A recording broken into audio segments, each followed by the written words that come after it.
레위기 5장 14절에서 6장 7절 말씀입니다.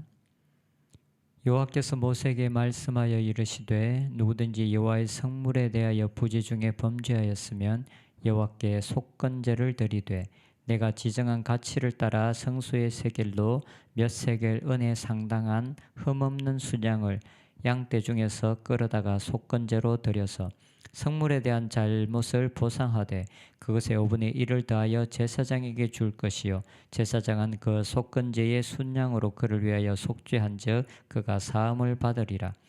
만일 누구든지 여호와의 계명 중 하나를 부지 중에 범하여도 허물이라 벌을 당할 것이니 그는 내가 지정한 가치대로 양떼 중 흠없는 순양을 속건제물로 제사장에게로 가져갈 것이요 제사장은 그가 부지 중에 범죄한 허물을 위하여 속죄한즉 그가 사함을 받으리라. 이는 속건제니 그가 여호와 앞에 참으로 잘못을 저질렀음이니라. 여호와께서 모세에게 말씀하여 이르시되 누구든지 여호와께 신실하지 못하여 범죄하되 곧 이웃이 맡긴 물건이나 전당물을 속이거나 도둑질하거나 착취하고도 사실을 부인하거나 남의 이런 물건을 줍고도 사실을 부인하여 거짓 맹세하는 등 사람이 이 모든 일 중에 하나라도 행하여 범죄하면 이는 죄를 범하였고 죄가 있는 자니 그 훔친 것이나 착취한 것이나 맡은 것이나 이런 물건을 주운 것이나 그 거짓 맹세한 모든 물건을 돌려보내되 곧 그 본래 물건의 5분의 1을 더하여 돌려보낼 것이니 그 죄가 드러나는 날에 그 임자에게 줄 것이요 그는 또 그 속건제물을 여호와께 가져갈지니 곧 내가 지정한 가치대로 양떼 중 흠없는 순양을 속건제물을 위하여 제사장에게로 끌고 갈 것이요 제사장은 여호와 앞에서 그를 위하여 속죄한즉 그는 무슨 허물이든지 사함을 받으리라. 아멘. 오늘은 5가지 제사 중에서 마지막 제사인 속건제에 대한 규례입니다. 속죄제와 같이 죄의 문제를 다루고 있습니다. 하지만 속건제가 속죄제와 다른 것은 자신이 지은 죄에 대한 배상이 따른다라는 것입니다. 속건제의 히브리어의 의미는 배상이라는 의미를 가지고 있습니다. 죄를 지은 것 중에서 다른 사람들에게나 그리고 배상해 어떤 하나님의 것을 잘못했을 때 그것에 대해서 배상해야 할 경우 속건제가 드려졌습니다. 속죄제의 경우는 여러 다양한 대상으로 말씀합니다. 그 대상들은 이스라엘 백성들 전체의 죄일 수도 있고 제사장의 문제일 수도 있고 그리고 족장들의 문제일 수도 있으며 그리고 일반 사람들, 백성들의 문제일 수도 있습니다. 다양한 사람들을 대상으로 속죄제에 대해서 말합니다. 그리고 그 속죄 제물을 드릴 때도 드리는 여러 가지의 다양한 방식이 있습니다.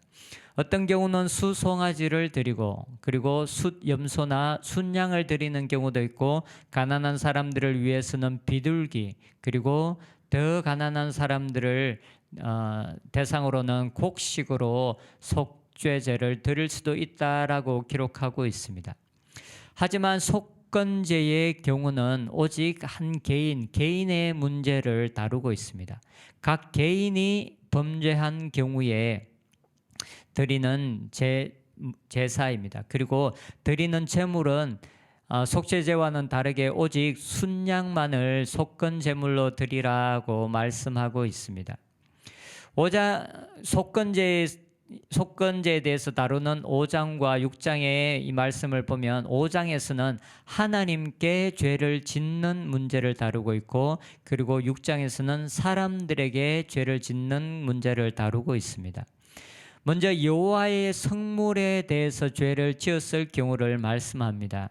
15절에 누구든지 여호와의 성물에 대하여 부지 중에 범죄하였으면 여호와께 속건제를 드리되 내가 지정한 가치를 따라 성소의 세겔로 몇 세겔 은에 상당한 흠없는 순양을 양떼 중에서 끌어다가 속건제로 드려서 여기서 성물은 성막 안에 있는 물건을 말하는 것이 아닙니다.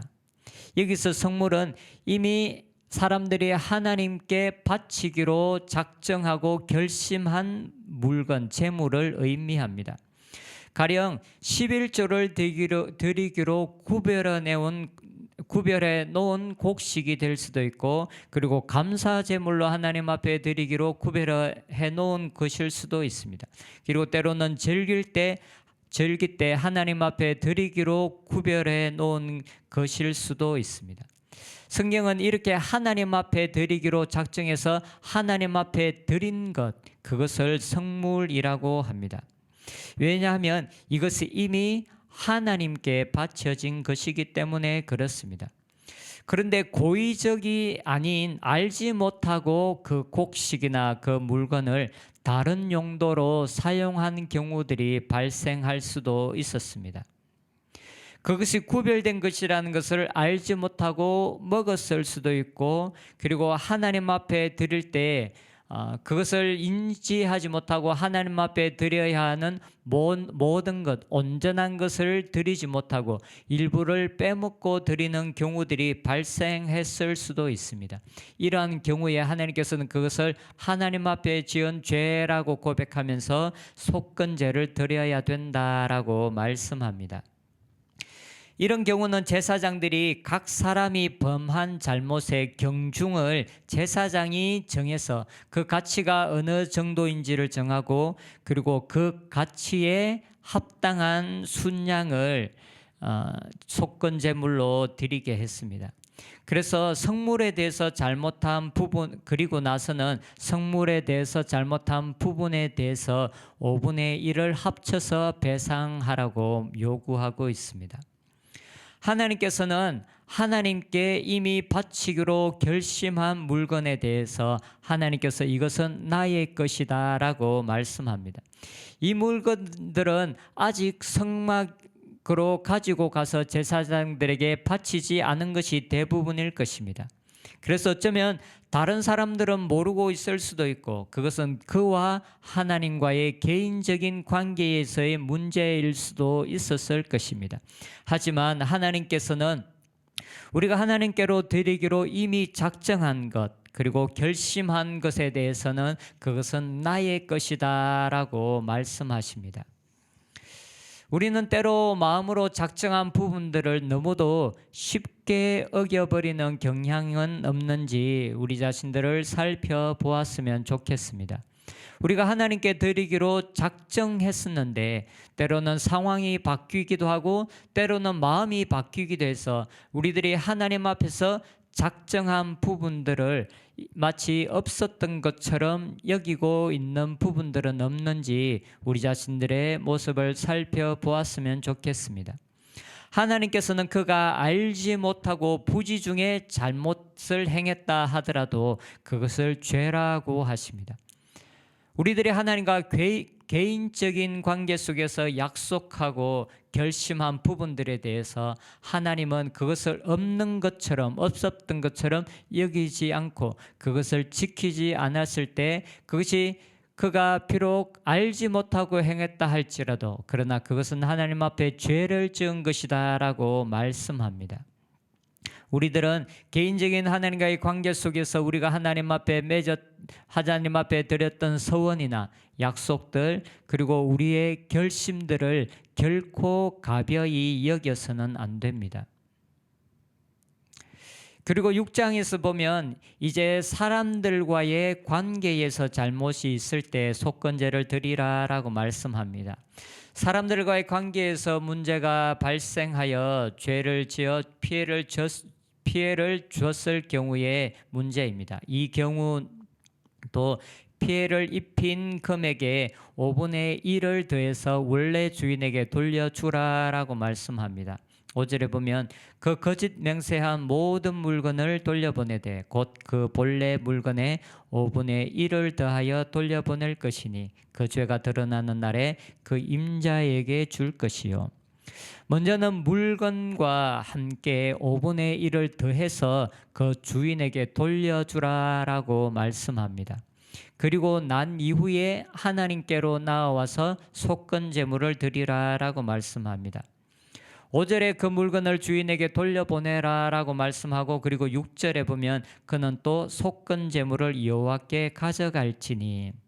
먼저는 원래 주인을 찾아가는 것입니다. 그리고 그 주인에게 그 물건과 배상액을 돌려주는 것입니다. 그리고 나서 하는 일은 하나님께로 나아가는 것입니다. 사람들 간에 발생한 문제는 먼저 사람들 간에 풀라라고 말씀합니다. 그리고 그 이후에 제물을 드리라라고 말씀합니다.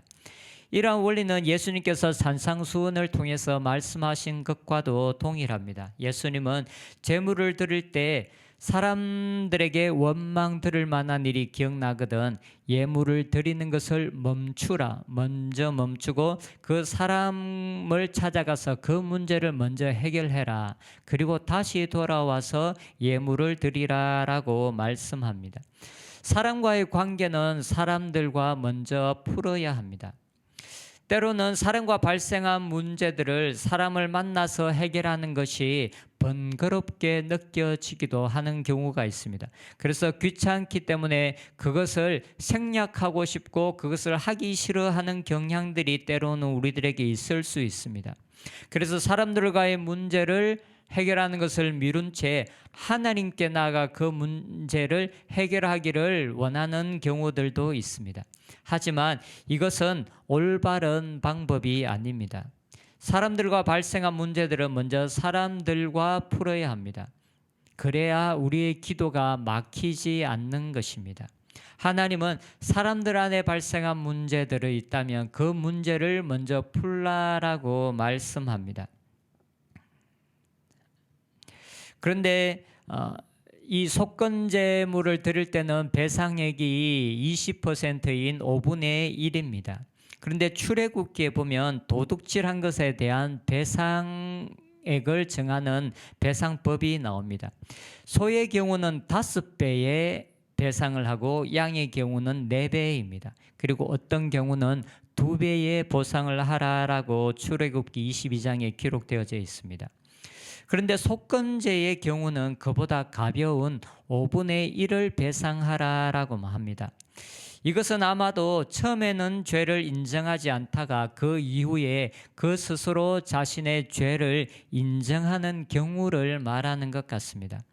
5장의 성물의 경우를 보면 속건제의 경우 그가 알지 못하고 지었을 때, 그리고 때로는 사람들이 알지 못한다 할지라도 자기 자신이 그 죄를 인지하고 그 잘못을 인정했을 때 5분의 1을 다시 5분의 1의 배상을 하라라고 요구하고 있습니다. 이것은 아마도 6장 역시도 마찬가지로 자신들의 죄를 인정했을 경우 그 배상액을 했을 경우에 그 배상액이 5분의 1로 줄어든 것 같습니다. 그런데 우리가 사람들에게 죄를 지었다 하더라도 그것은 단순히 사람에게만 죄를 지은 것이 아니라는 것은 분명합니다. 6장에서 사람들 간의 죄의 문제를 다루면서 이렇게 시작합니다. 2절에 보면 누구든지 여호와께 신실하지 못하여 범죄하되 곧 이웃이 맡긴 물건이나 전당물을 속이거나. 사람이 죄를 지은 상황들에 대해서 이야기하면서 성경이 먼저 기록하고 있는 것은 여호와께 신실하지 못하여입니다. 사람들 앞에 죄를 지었지만 그러나 가장 먼저는 하나님의 말씀 앞에 신실하지 못하고 하나님과 맺었던 언약에 신실하지 못한 것을 먼저 이야기하고 있습니다. 우리는 세상에서 많은 사람들과 함께 생활하고 있지만 그러나 우리는 가장 먼저 하나님 앞에 서 있는 사람들입니다. 우리들이 사람들과의 관계에서 행해야 할 모든 행동의 기준은 세상의 기준이 아니라 하나님의 기준입니다. 하나님께서 우리들에게 말씀하신 그 법이 우리가 세상 속에서 행해야 할 우리의 가장 첫 번째 법입니다. 그래서 우리가 사람들에게 죄를 지었다 하더라도 가장 먼저는 하나님 앞에 신실하지 못했고 하나님의 말씀을 어긴 것이 되는 것입니다. 하나님께서 우리들에게는 우리가 행하여야 할 선한 일들과 행하면 되지 않는 악한 일이 있다라는 것을 우리들에게 알려주셨습니다. 우리의 삶의 기준은 먼저는 하나님 앞에서 하나님의 말씀에 반응하는 것입니다. 그래서 사람들 앞에서 범죄한 것은 가장 먼저 우리들에게 그 어떻게 살라고 말씀하신 하나님 앞에서 죄를 짓는 것과 동일한 것입니다. 우리는 먼저 하나님의 말씀대로 살아가겠다라고 하나님과 언약을 맺은 사람들입니다. 그래서 하나님께서 우리들에게 우리들이 실제로 행하여야 할 법들을 우리들에게 주셨습니다. 그래서 이 계명들을 지키지 않고 거짓말을 하거나 사람들을 속이는 행위들은 하나님과 맺은 그 언약에서 우리들이 신실하지 않은 것입니다. 때로는 아무도 보이지 않는 경우라도 우리가 하나님 앞에 있다라는 것을 기억하면서 살아가는 저희들이 되어야 되겠습니다. 그래서 단지 사람들 앞에서 행하는 나의 행동이 어떠한지가 중요한 것이 아니라 하나님 앞에서 아무도 보는 사람이 없다 할지라도 그때 나의 모든 것을 보고 계시고 모든 순간에 우리들에게 어떻게 행하여야 할지를 가르쳐 주신 하나님의 말씀에 우리들이 그 말씀에 합당한 삶을 살아가는 저희들이 되었으면 좋겠습니다. 그래서 언제든지 하나님 앞에, 하나님의 말씀 앞에, 그리고 우리가 하나님과 맺었던 언약 앞에서 부끄럽지 않은 삶을 살아가는 저희들이 되었으면 좋겠습니다. 기도하겠습니다. 하나님, 우리가 사람들은 알지 못한다 할지라도 그러나 우리가 은밀한 중에 우리가 하나님 앞에서 드렸던 우리의 고백들, 우리의 결심들, 우리의 결단들을 하나님 결코 소홀히 여기지 않게 하여 주시옵소서. 은밀한 중에서 모든 것을 보고 계시는 하나님 앞에서 우리의 하나님 은사가 하나님 앞에 바른 자들이 될 수 있도록 축복하여 주시옵소서. 그래서 우리가 하나님 앞에 가졌던 우리의 처음 마음을 끝까지 지켜나가는 자들이 되게 하여 주시옵소서. 그리고 하나님께서 우리들에게 행하라고 하시는 모든 말씀에 우리가 신실하게 우리가 하나님 말씀 앞에서 행하며 또한 사람들 앞에서 사랑으로 행하는 저희들이 되게 하여 주시옵소서. 예수님의 이름으로 기도합니다. 아멘.